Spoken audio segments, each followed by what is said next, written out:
मित्रांनो नमस्कार. रामकृष्ण हरी. आपल्याला आज एका अतिशय महत्त्वाच्या विषयावरती हात घालायचा आहे, बोलायचं आहे.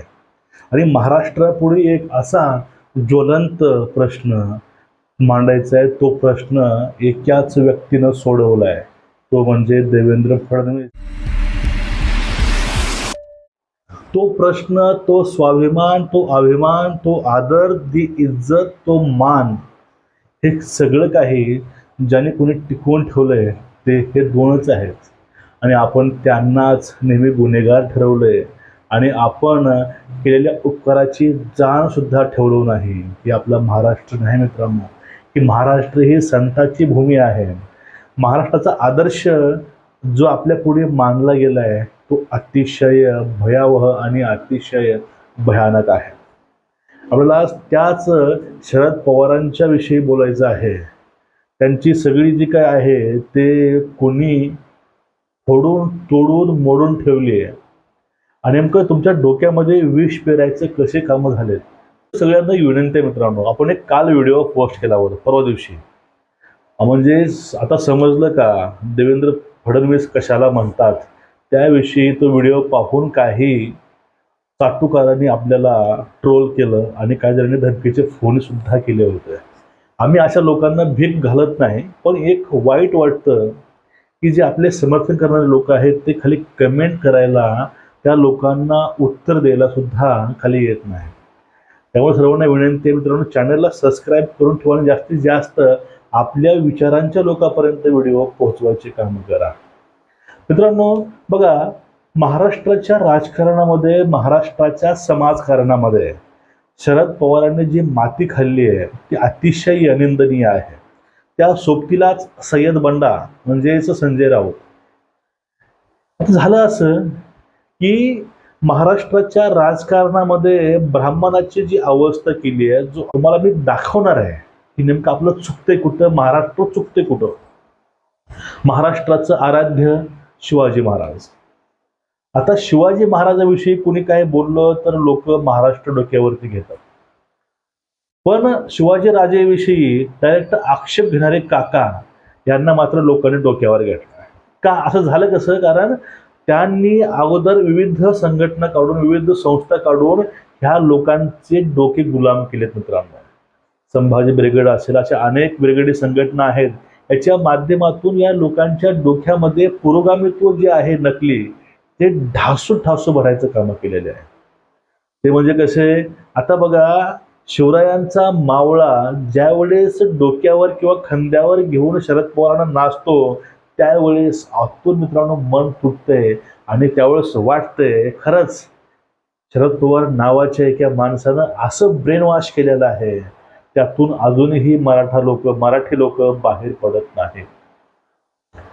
आता आपण बोलूया थोड्या ज्वलंत प्रश्नाकडे. मराठा आरक्षणाचा मुद्दा कोणी रेंगाळत ठेवला होता? शरद पवारांनी. 94 पासून ते आतापर्यंत किती लोकांनी आपलं जीवन त्यागलं, ते लोक मरण पावले. याला रिस्पॉन्सिबल कोण? आतापर्यंत किती पिढ्या बर्बाद झाल्या, याला रिस्पॉन्सिबल फक्त शरद पवार आहेत. कारण 1994चा जो काही GR आहे, हा GR त्याला कारणीभूत आहे. पण तो सगळा तिढा, तो सगळा प्रश्न हा 2025-26 मध्ये मिटवला गेला, तेही एका ब्राह्मण मुख्यमंत्र्यांनी, उपमुख्यमंत्र्यांनी. सोबत मुख्यमंत्री शिंदेसाहेब होतेच. त्यानंतर त्याहून पाठीमागे जायचं म्हटलं, आता डायरेक्ट या लोकांनी शिवरायावरती हल्ले केले होते. शिवराय हे जाणता राजा नाहीत. तुम्ही त्यांना जाणता राजा म्हणू नका. ते जाणते राजे नाहीत. हे मी नाही बोलत, ते शरद पवार म्हणतात. तुम्हाला मी एक व्हिडिओ दाखवतो मित्रांनो, तुम्ही तो व्हिडिओ पूर्णपणे पाहून घ्या. त्यामुळे तुम्ही एक शब्द ना शब्द नीट व्यवस्थित समजून घ्या आणि ऐकून घ्या, तुम्हाला कळून जाईल. छत्रपती यांची उपाधी शिवछत्रपती हीच होती. छत्रपती होती, जाणता राजा नव्हती, जाणता राजा नव्हती.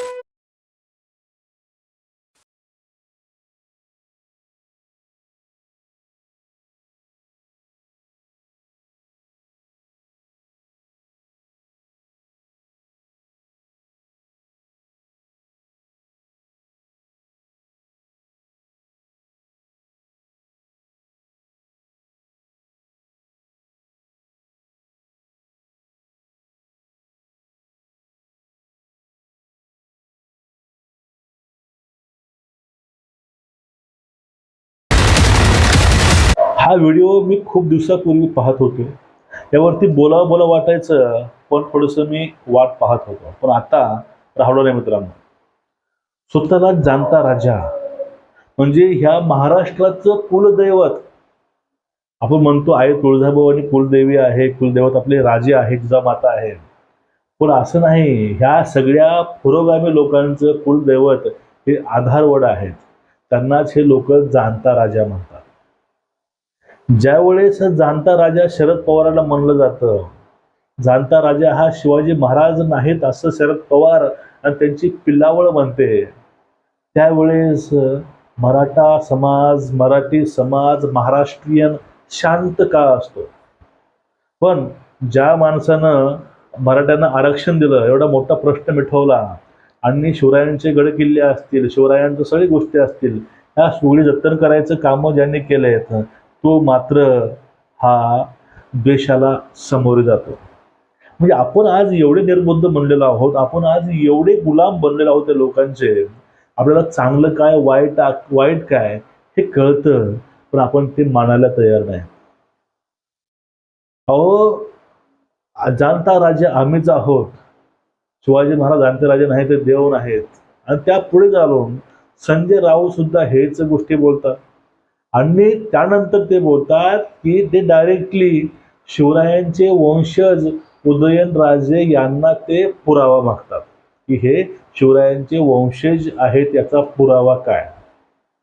आता या लोकांना नेमकं पुरायचं कुठं तुम्ही सांगा. आणि तरीही लोकांच्या मनामध्ये, हृदयामध्ये आधारवड राज्य करतात. 3.5 जिल्ह्याचे जे काही मशिया आहेत ते पूर्ण महाराष्ट्रावर राज्य करायला प्रयत्न करतात. पण महाराष्ट्र जनता खूप शहाणी आहे, त्यांना कधीही त्या पदावरती येऊ दिलं नाही. पण सगळं काही होत असताना मित्रांनो, सगळं काही हे गोष्टी असताना, आपल्या समोर असताना सुद्धा आपण ज्यांनी आपल्याला दिलं, आपण त्याचा द्वेष करतोय, आपण त्यांना आजही तुच्छ लेखत आहे. पण या सगळ्या गोष्टीचा कुठंही माज न करता, राग न घेता, अहंकार न करता देवेंद्र फडणवीस नावाच्या एका सच्च्या ब्राह्मण मावळ्यांनी हे वाक्य जाणीवपूर्वक म्हणतो की शिवाजी महाराजांचा जो का खरा जाणता राजाचा खरा जो मावळा आहे, तो ब्राह्मण मावळा, त्या मावळ्यांनी हे सगळे मनसुबे, आतापर्यंत होणारा शिवरायांचा अपमान ज्या लोकांनी केला, त्या लोकांना यांनी बियाला सुद्धा राजकारणामध्ये ठेवलं नाही. आतापर्यंत जे राजकारण शरद पवारांनी केलं, ज्या राजकारणाच्या जीवावर त्यांनी शिवरायांचा सुद्धा क्षणोक्षणी पदोपदी अपमान केला, त्याच जाणता स्वयंघोषित 3.5 जिल्ह्याचा आणि खास करून जितुद्दीन अवालिया, त्यानंतर संजय राऊत आणि भुजबळ ह्या सगळ्यांचा जो काही जाणता राजा आहे, ह्या जाणता राजाला 40 वर्षानंतर हातामध्ये तुतारी घेऊन त्या रायगडावरती जाण्यास भाग पाडलं. तो भाग पाडणारा मावळा म्हणजेच देवेंद्र नावाचा फडणवीस. आज आम्हाला गर्व वाटतो. आम्हाला लोक म्हणतात हे अंधभक्त आहेत. आहोत आम्ही. आमच्या धर्मासाठी, आमच्या राष्ट्रासाठी, आमच्या शिवरायांसाठी आम्ही अंधभक्तचही, पण आम्ही गद्दार नाहीत आणि आम्ही केलेल्या उपकाराला न जाणणारे लोक अजिबात नाही. अरे, मराठ्यांनीच शिवरायांना बदनाम केलं, मराठ्यांनीच सगळं काही घडवून आणलं. पण या ठिकाणी ज्यांना आतापर्यंत तुम्ही बदनाम करत आलात, अहो, ह्या महाराष्ट्राच्या राजकारणामध्ये जातीय जे राजकारण पेरलं गेलं ते 1999 पासून शरद पवारांनी सुरुवात केली या गोष्टीला. आणि टार्गेटवरती फक्त ब्राह्मण समाजाला आणलं गेलं. ब्राह्मण समाज आणि काही प्रमाणामध्ये मराठा समाज, कारण मुस्लिम, दलित आणि सवर्ण म्हणजे मराठा समाज यामधील जे काही दुरी कोण आणली असेल, हे दुरी हे आणणारे हेच आधारवड आहे. पण या आधारवडांचा पत्ता कट केलाय तो एका ब्राह्मण मावळ्याला. काल शिवजयंती झाली, कारण हे म्हणायचे की आम्ही देवांचे बाप आहोत. हे कोणी बोललं सर्वांना माहिती आहे. देवाचा बाप कोणी नसतो, देव सगळ्यांचा बाप असतो, हे देवाभाऊनं दाखवलंय. म्हणजे देवाच्या घरी उशीर आहे, पण अन्याय किंवा अंधार अजिबात नाही. याची तिथं प्रचिती येते. आणि त्याहूनही जास्त पुढली गोष्ट, यांचे सपोर्टर म्हणतात काकांचे की शरद पवार हे छत्रपतीचे बाप आहेत. बघा, त्यामध्ये मुंग्या येतात ना ऐकून, तरीही आपण शंडासारखे त्या व्यक्तीला, त्या जी काही विचारधारा आहे त्या पाठीमागं आपण आजही खंबीरपणे उभा आहोत, म्हणजे सोबत राहून तुतारी वाजवतो. ही सगळ्यात मोठं दुर्दैव हे आपल्या शिवरायांच्या महाराष्ट्रामधील आहे. मला सांगा, कधी शिवरायानं, शाहू फुले आंबेडकरांनी कधीच हिंदूला शिव्या घातल्यात का? अजिबात घातल्या नाही. पण हे लोक दिवसा ढवळ्या ह्या महापुरुषाचा फक्त फोटो वापरून, नाव वापरून अखंडपणे ब्राह्मणांना, सवर्णाला आणि देवदेवतांना शिव्या घालतात, आणि तेही आपण निश्चितपणे पाहत बसतो. किती मोठं दुर्दैव आहे. मग व्हिडिओ करत कारण वाटतं एकच होतं मित्रांनो, की आपल्या डोळ्यावर जी पट्टी बांधलेली आहे, हे पट्टी काढणं ही काळाची गरज आहे. तुम्हाला आतापर्यंत अनेक जे इंडिकेटर आहेत दिलेले आहेत, पण कळत नाही. शरद पवार नावाचा जो काही भस्मासूर आहे, तो काही आदिलशहा, अफजल खान याच्याहूनही भयंकर आहे. ते फक्त हिंसुर होते, ते कुकर्मी होते, पण इथं सगळं काही सायलेंट किलिंग आहे, ते पण मेंदूंची.